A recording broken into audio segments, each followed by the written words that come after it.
Alright everyone, welcome back to Droman's Land. I hope you're having an amazing day. Yes, I know I just dropped a couple videos, but there was a new Nikon rumor that just dropped on Nikon Rumors, and I thought it was worth diving into on this fine Monday evening. If you guys haven't had a chance to check out my new dog sled video, please check about my left hand here. It is an awesome video that I shot out in the Rocky Mountains here in Alberta with King Mick Dog Sled Tours, who were kind enough to have me out. It was a ton of fun. If you're into adventure video, it's definitely worth seeing. So without further ado, let's get into that article. The date is March 13th, 2023, and the article dropped just a couple hours ago, and the time right now is 11 p.m. Mountain Standard Time. All right, let's get into it. Alright, so let's get into what this article talks about. So, I've not had a good look at it yet, so we're going to be going through this together in real time, so that should be fun. Let's have a look. So, the Nikon Z8 is rumored to be approximately the same size as the Nikon D850, just slimmer. Ooh, she's on the Jenny Craig. Excellent, sounds good. I could use some Jenny Craig. So the information that the person who wrote this received is thinking that the height will be similar to the D850, but will be thinner and slimmer.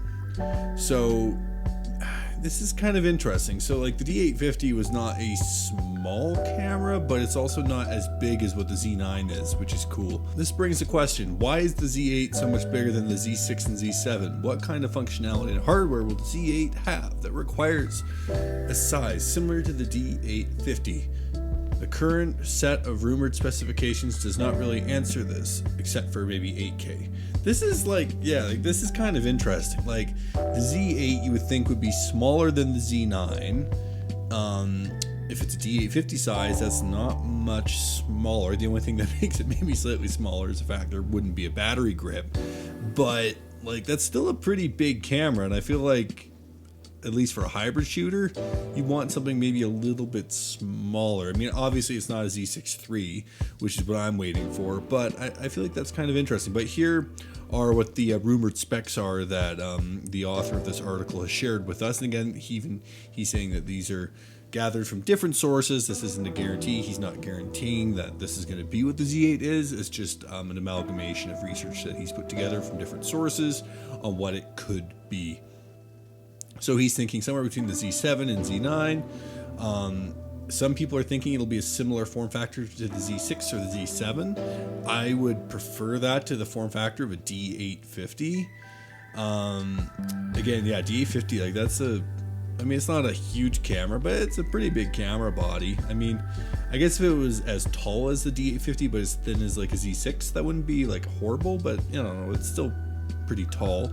Improved EVF, improved autofocus, same sensor as the Z9. We will not have all the Z9 features, obviously, for sure, right? They're not going to put all the things from their flagship into a more affordable camera. If they did that, they'd be taking away their own market share, which isn't good for anyone. They're thinking the announcement will be before summer is what they're thinking. And they're also thinking that the price would be somewhere around that €4,500 mark. Just for the camera, or maybe for the camera with the lens kits. I mean, if that's just for the camera, that's pretty expensive. That's like $6,500 Canadian, which is not cheap in the slightest. But if that also included a kit lens, even though it might not be a great piece of glass, you know, that's a bit more compelling. They're thinking that we'll have the same battery as the Z7. An external battery grip might be available. And they're thinking it might even do 8K up to 60 frames. Whoa. I mean, let's just take a time out here. Quick time out. Let's say for a second it does do 8K 60, and maybe that 8K 60 is somehow analog and it can do it internally. At least then that giant form factor it has a good reason, right? Like it could be a video first camera, which would be interesting because I don't really think Nikon has ever really pushed a video first camera. I mean, I know the Z30 is kind of a video centric vlogging camera, but it's not really the same thing as creating like a designated professional, you know, video camera, right? Even if it is hybrid, like 8K 60, like that's pretty stacked. So anyways, folks, I guess we'll just wrap this one up here. I think this is a pretty interesting new article that just dropped on Nikon Rumors. If you'd like to check that out, look below. There's a bit.ly link down there. You guys can read what I read live today. And I really like this article because it really does say like, hey, like I don't know for sure what the details are going to be. This is just an amalgamation of different research I've done, and it's what it could be. And I mean, in the end of the day, your best guess is mine. We don't know. Nikon hasn't told us when or if they're going to be putting this camera out and what the specs are going to be. So yeah, I think we'll leave it there.